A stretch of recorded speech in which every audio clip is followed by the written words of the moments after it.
Bonjour Corinne Vezzoni, Bonjour. vous êtes architecte, on vous connaît dans l'agglo toulonnaise parce que vous avez signé le bâtiment Submeca à la Garde qui est devenu Citec. Aujourd'hui vous attaquez un projet d'une autre ampleur qui est la requalification de l'ancien hôpital Chalusset. Quel est votre parti pris architectural sur ce projet ? Le parti pris est un peu comme à Citec d'ailleurs, complètement imprégné par le site, par l'environnement. Et qu'est-ce qu'on va pouvoir, nous, architectes, apporter à ce quartier ? Comment on va pouvoir révéler les points forts du site ? Et les points forts, ils sont évidents ici, évidemment.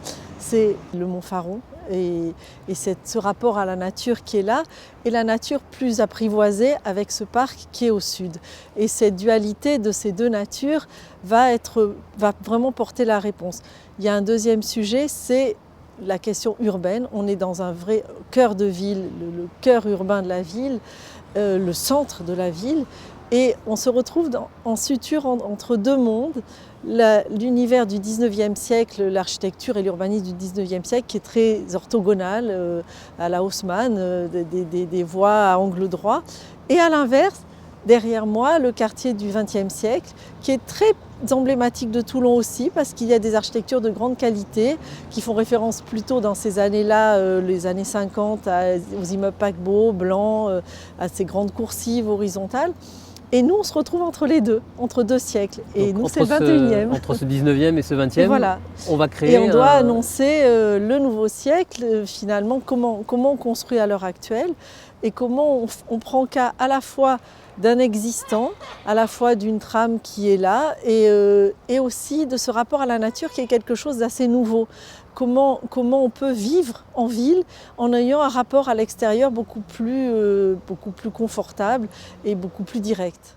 Donc ce projet du 21e siècle, il est global, c'est une cité de la connaissance, une cité du numérique.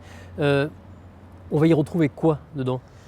Il y a un programme très riche. Ce qui est formidable, c'est surtout qu'on va y trouver énormément de bâtiments liés à la culture et à la connaissance, et au numérique évidemment, mais surtout qu'ils vont être tous construits dans un temps unique. On va tous les livrer en même temps, et ça c'est assez rare. Je ne connais pas d'autres opérations en France et en Europe de cette envergure et de cette ampleur en une seule fois, créées en une seule fois. Il y aura du béton, il y aura de l'acier, mais vous avez aussi voulu garder des espaces verts avec l'intégration du jardin Alexandre Ier, le jardin de la ville.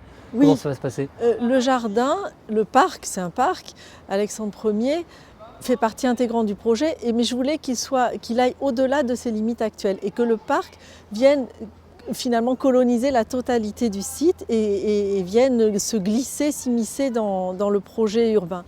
Il y a aussi une chose qui est importante que la ville de Toulon développe, c'est une espèce de couronne verte, de guirlande verte, de collier, je crois qu'ils appellent ça un collier vert, qui va faire tout le tour de la ville. Et donc Chalusset fait partie de ce collier vert.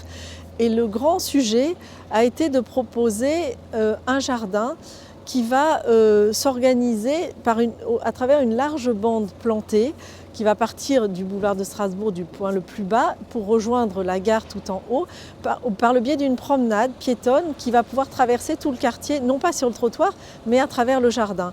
Et ce jardin, ça va être une espèce de grand ruban vert qui va passer là où on se trouve à l'heure actuelle, avec des séquences qui sont des séquences botaniques intéressantes, parce qu'il faut savoir que ce jardin, à un moment donné, a été entretenu par l'armée. Et l'armée, la marine, qui ramenait des graines, des plantes de pays lointains et qui les ont plantées dans ce jardin. Et c'était devenu un jardin botanique. Quand ils ont dû déménager, partir, ils ont emporté toutes ces plantes, et je crois qu'ils les ont mises à Saint-Mandrier. Et j'ai voulu, je trouvais intéressant de réintroduire ces essences-là et de retrouver cette idée de jardin botanique qui raconte toute l'histoire de Toulon finalement, de tous ces voyages. Alors ça, c'est vraiment l'épine dorsale du projet, entre un jardin, un bâtiment, un jardin, un bâtiment, pour se terminer en point le plus haut par l'école d'art qui est le point d'orgue d'une certaine manière du site, parce que c'est l'élément qui va monter le plus haut. C'est une espèce de volume qui va être une forme de signal. Ensuite, il y a le reste des bâtiments, l'école Kedge, qui va être réalisée par Christian de Villers. Et ensuite, il y a la médiathèque qui est installée dans la chapelle, dans l'ancienne partie de l'hôpital, une des ailes qui est restée, qui n'a pas été bombardée pendant la guerre et qu'on conserve. Et cette médiathèque, cette surface n'est pas suffisante, donc elle va être doublée par un bâtiment contemporain qui va s'y accrocher. Le calendrier prévisionnel des travaux, c'est les premiers étudiants à la rentrée 2019 ? Oui, tout à fait. L'idée, c'est que tout soit livré en même temps, donc un grand chantier colossal dans une même unité de lieu et unité de temps, et tout le monde doit rentrer en 2019. Merci Corinne Vedoni. Merci à vous.